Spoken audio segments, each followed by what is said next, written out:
Hi hello అందరికి నమస్తే. Welcome back to review నా యూట్యూబ్ ఛానల్. ఈరోజు నేను అరకు అందాలతో నిండిపోయిన మేఘాలు చెప్పిన ప్రేమ కథ టీజర్ రివ్యూతో నేను మీ ముందుకు వచ్చాను. యూట్యూబ్ లో ఇది టీజర్ చూస్తా ఉన్నాను. ఇది తగిలింది, మేఘాలు చెప్పిన ప్రేమ కథ తగిలింది. ఫస్ట్ టైం ఒక డబ్బింగ్ ఫీమేల్ హీరోయిన్ వాయిస్ విని ఇంప్రెస్ అయ్యి ఏమో దీని మీద ఖచ్చితంగా రివ్యూ చెప్పాలి అని మనసు హార్ట్ఫుల్ గా నాకు అనిపించి నేను ఈ రివ్యూ చేస్తాను. నేను వాళ్ళు ఎవరో నాకు తెలియదు. నిజంగా ఎంత అద్భుతమైన హీరోయిన్ వాయిస్ అంటే అసలు అద్భుతం. ఇందులో హీరోయిన్ పెర్ఫార్మెన్స్ కూడా ఇట్స్ పీక్ లెవెల్ ఉన్నాయి. మ్యూజిక్ గురించి చెప్పాలంటే అద్భుతమైన music, fantastic music love story నాకు అనిపిస్తుంది. టీచర్ లో హీరోతో మాట్లాడుతూ ఉంటుంది. అవును, నువ్వు ఈ ప్రపంచం అంతా తిరిగావా? ఎందుకీ చెప్పలేదు? నువ్వు ఉండేది ఇక్కడేనా? ఇదేనా నీ ఇల్లు? ఎందుకలా సిగ్గుపడతావు?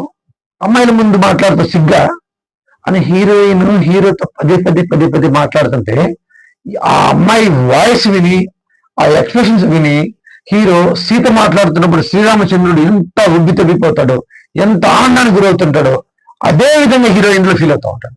అంటే ఆల్మోస్ట్ లవ్ లో పడిపోతూ ఉంటాడు. అంత అద్భుతంగా అమ్మాయి యాక్ట్ చేసింది. హీరో కూడా అంతే అద్భుతంగా యాక్ట్ చేశాడు.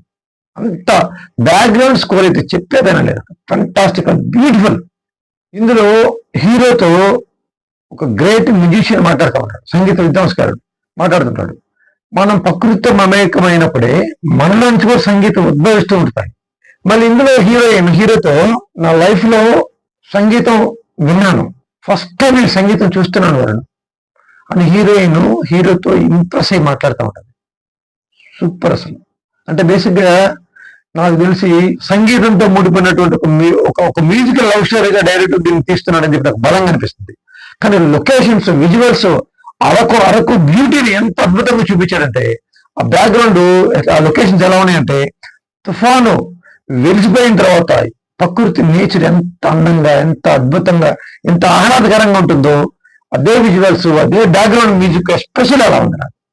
రాధిక ఇందులో అసలు క్యారెక్టర్ గా రాజ్ కుమార్ కనిపించారు. సూపర్. అంటే ఈ ప్రొడక్షన్ వాల్యూ ఏ స్థాయిలో ఉందో రాధిక శరత్ కుమార్ క్యారెక్టర్ చూస్తుంటే నాకు అర్థమైపోతుంది. ఇక టీజర్ ఎలా ఉందంటే ఇక ట్రైలర్ ఏ రేంజ్ లో తీయబోతున్నాడు ఊహించుకుంటేనే ఇది గ్యారంటీగా సక్సెస్ కొట్టబోతుంది అనిపిస్తుంది. హీరోయిన్ ని డిఫరెంట్ అకేషన్స్ లో డీప్ గా అబ్జర్వేషన్ హీరో నేను నేచర్ లో చూడాలనుకున్నవన్నీ అన్ని కలిపి హీరోయిన్ లో చూశాను. షీఈస్ బికమ్ మై ఇన్స్పిరేషన్ అంటాడు. మళ్ళీ హీరోయిన్ తో ప్రేమికులు ఎప్పుడైనా లేచిపోవడం చూసావా అంటాడు. ఏంటి లేచిపోవడం చూసావా? నువ్వు చూపిస్తావా? ఎక్కడ, ఎప్పుడు, ఎలా అని హీరోయిన్ పదే అంటుందంటే నాకు తెలిసి అంతటితో టీజర్ కట్టు. నాకు తెలిసి అదే టైంలో హీరో లేపకపోతాడేమో అనిపిస్తున్నాడు. అట్లా లేపకపోయాడంటే సినిమా వేరే రేంజ్ లోకి వెళ్ళిపోతుంది, అంటే హై ఎండ్ లోకి వెళ్ళిపోతుంది. It's feel good, fantastic love, peak love లోకి వెళ్ళిపోతుందని నాకు అనిపిస్తుంది. అదండి, నాకైతే టీజర్ చాలా బాగా నచ్చింది. ఇటువంటి feel good love, musical love స్టోరీని మనకు అందించబోతున్న ప్రొడ్యూసర్ ఉమాదేవి కోట గారికి, డైరెక్టర్ విపిన్ గారికి, ముఖ్యంగా మ్యూజిక్ డైరెక్టర్ జస్టిన్ ప్రభాకరన్ గారికి హ్యాట్స్ ఆఫ్. మ్యూజిక్ కోసమే నేను థియేటర్కి సినిమా చూస్తాను. ఇదండి, ఈ వీడియో మీకు నచ్చితే లైక్ చేయండి, షేర్ చేయండి, కామెంట్ చేయండి. మరో వీడియో మీ ముందుకు వస్తాను. బాయ్. మీ నాగపర్వత రెడ్డి.